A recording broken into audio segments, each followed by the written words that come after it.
In a sense, he was an accidental publisher. Orthodox Sulzberger was not supposed to take charge of his family's newspaper, the New York Times, not in 1963 anyway. At age 37, he wasn't considered ready. But fate intervened, and Orthodox Sulzberger, known as Punch, a nickname since boyhood, became the youngest publisher in the paper's history. Under Punch Sulzberger, the New York Times changed dramatically. It went public. He diversified its holdings, buying up regional papers, TV stations, and magazines. In the 1970s, he gambled on new consumer sections to draw readers and advertisers. There were critics. They damned these innovations as unworthy of a serious newspaper. Sections on dining, home furnishings, weekend activities. Even within the Times' ranks, there were worries that the quality of hard news would be degraded as well. He had a very aggressive managing editor, Abe Rosenthal, whose views he respected, and Abe insisted that all of these efforts to attract advertising were not going to weaken the news department, and he got promises that there were to be no reductions in the amount of space given to news, that there was to be no reduction in the serious part of the paper, in the money going to support news gathering, and Punch kept his word. Fortunately, both of these strategies worked, and a period of prosperity arrived, which allowed him to indulge his best journalistic tastes. When we published Weekend, it was a resounding success. The circulation went up by, as I remember, over 40,000 copies on that Friday, and it stayed. We continued to have higher circulation on Friday than any other day.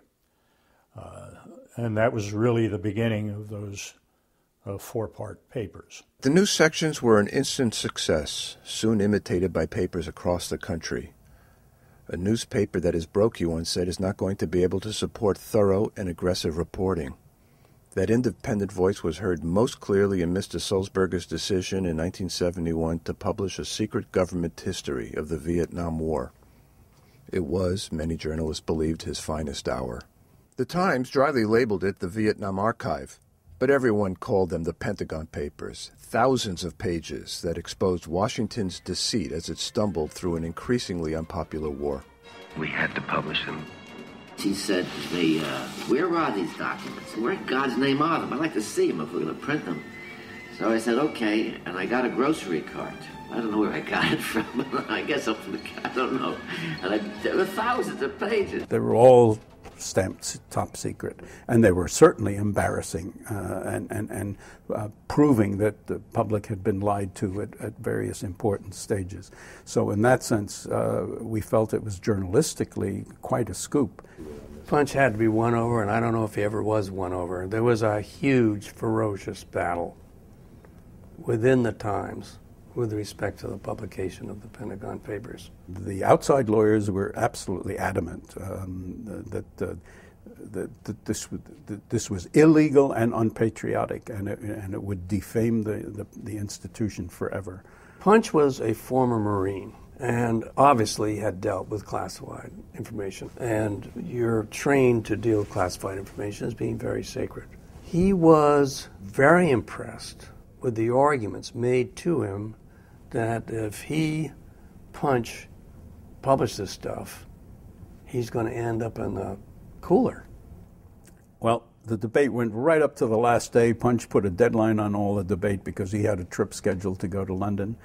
And for some reason, nobody had ever uttered the actual phrase, "There are no military secrets in this thing." And that somehow we hadn't realized that was the one thing that led him to hesitate. He was a soldier, he was a Marine, and he did not believe that this massive dump of documents did not in some way compromise a military operation.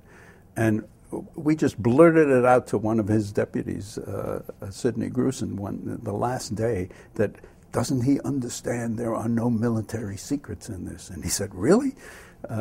That had never penetrated the discussion for some reason. Indeed, Punch came around, agreeing that these important papers did not breach national security, put no American troops in jeopardy. They were a history.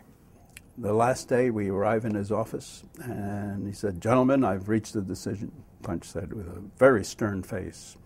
He said, "I've decided you can print the documents, but not the story." It was a joke that penetrated the tension, and we were all, I mean, Abe was talking about resigning if he wasn't allowed to publish this stuff, and we went up there trembling, and that was the way he diffused the whole discussion.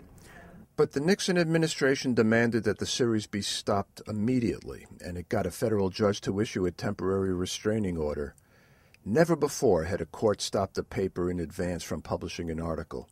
Prior restraint, it was called. It led to the Supreme Court in June of 1971 and a landmark decision rejecting the government's case and any attempts to impose prior restraint on newspapers. The importance of the Pentagon Papers case is that, in a sense, the whole future of free speech in printed journalistic form was at stake. And if the government ended up with the power to stop the presses, there would be a complete shift in the philosophy of this country and the relationship between press and government. So its importance is that the government tried to stop the presses and failed. If the government had succeeded, we'd be looking at a different type of society. Years later, Mr. Sulzberger said he never doubted that the Times had an obligation to publish the Pentagon Papers and that the American people had an absolute right to read them. But he couldn't resist joking, as that was his style, that those papers were tough sledding. Until he read them, he said, "I didn't know it was possible to read and sleep at the same time." Punch Sulzberger was born in 1926. 30 years earlier, his grandfather, Adolph Ochs, had bought a rather feeble New York Times. Quickly, he turned it into America's premier paper. Control in those days passed as a matter of course to the men of the family. In 1935, it went from Adolph Ochs, not to his daughter Iphigene, but to his son-in-law, Arthur Hayes Sulzberger. By 1961, it was time for the next generation. But Punch, the lone male heir among three sisters, was not deemed up to it. As he himself admitted, he had long been an underachiever. For a new publisher, the Sulzbergers in 1961 appointed another son-in-law, Orville Dreyfus. Dad had it all worked out in his mind. Orville Dreyfus was going to succeed him, and then after Orville reached the mandatory retirement age of 65 or so, then I was then supposed to succeed Orv. And then, of course, poor Orv lived only a year or less as publisher. It was a difficult time. In late 1962, the New York Times and other New York papers endured what would become a grueling 114-day labor strike that ultimately killed one paper after another. It also, the family believed, killed Orville Dreyfus. He had a weak heart. In 1963, he died. And so the family turned nervously to Punch. The atmosphere was amazing. There was talk of a regency, of having somebody, having him nominally as publisher, but having a board of elders overlook him. His mother put her foot down, and she said, no, he has wisdom, if not intellectual smarts, and he's just untested, and leave him alone. And he cleared out all the people who clearly did not trust him and who treated him with some contempt when he got the job. And he quickly established himself. He's a Marine, He's a Marine officer, and he knew how to do that. He knew how to assert himself, even though inside you could see that he was nervous as hell. I think I was a little bit shell-shocked at that time. As I told my sister Ruth, I said to her, I made my first executive decision. I've decided not to throw up. But he did splendidly, and then some. Punch was largely a hands-off publisher. He trusted his lieutenants on both the news and the business sides. His views were more conservative than those of the paper's editorial page. Sometimes he liked to weigh in, usually on matters of personal pique. Now and then he wrote letters to the editor, signing them A. Sock, a wordplay on Punch. One occasion when he directly influenced the opinion page came in 1973 when he hired William Safire, a Nixon speechwriter and a strong conservative.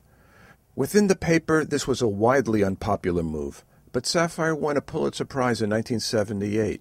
It was one of 31 Pulitzers that the paper earned under Punch's supervision. During tough times, other newspapers, most of which are publicly traded, would cut back on the news hole, they'd cut back on the number of people who were reporting, and therefore the quality of the newspaper. The New York Times never did that. The New York Times continued to be the newspaper of record. There were times when the shareholders were rather unhappy with us. But Punch would stand strong, knowing that he controlled the votes. And as a consequence, we were able to hang in there until the market turned and then again the money started pouring in. By the time he stepped aside as publisher in 1992, and then as chairman in 1997, passing the baton to his son Arthur Sulzberger Jr., the Times' company revenues were 25 times what they had been in 1963. And strategic control of the company remained in the hands of a family trust. For the future of the newspaper, this was important. We have three things today we've never had before. We've got color on the front page. We've got a 138-page Thursday paper. And we have a chairman emeritus. There are four things. The stock hit an all-time high. And I'm off in a few minutes to a meeting, and then I'm going to the antique show, where I'm told I can get in for free.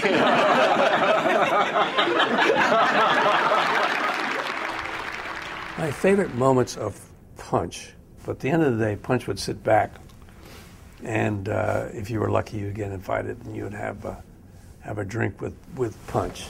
And then you got a chance to really see Punch's personality, which was so relaxed and so charming. Let me tell you about Punch. I'd just been hired from the Nixon White House, and everybody was a little bit antsy about this fellow Safire.